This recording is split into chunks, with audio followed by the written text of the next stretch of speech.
عزتمنو مې سه محترم ته چې کوم د دې ماشومې تصویر ورکړی دی د خپل لاسونو دغسې دي چې د ډاکټرانو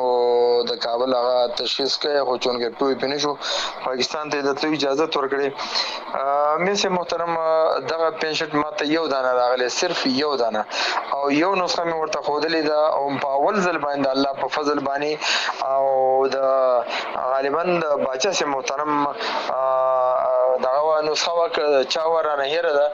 غالبا کتابچه کې مې لیکلي هم د شته را سره خو په اول ځل باندې رب العالمین ورته صحت ورکړی دی خو مشت نمونه خروات تجربه دی خیر دی دغه دپاره عزتمن هره شپه د ماسخوتنې یو قاشوغه چلکه سپېغول دی په شودو کې اچوي او 15 دانې دی ورسره بادام اچوي او دا دی د ماسخوتنې چې څملي دا دی خوري ان شاء الله د خدای په فضل او کرم سره یعنی ما چې دی مریض ته ورک په ضرب د 2 شپو کې په الګ پرسون کې فرق راغی نو که سړی یو هفته مسلسل کوي امکان شته دا یو مجربه نسخه ده چې ډیر باریک او کمزوري خرچه والا ده خو چونکه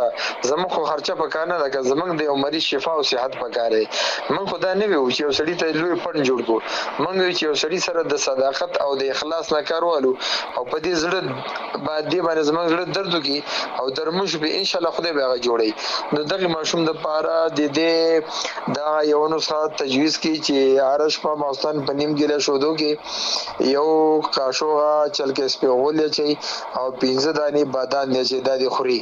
ان شاء الله د خدای په فضل او کرم سره د یو وخت نیمه استعمال کی او معلومات کیږي الله دې قدر کمه سي محترم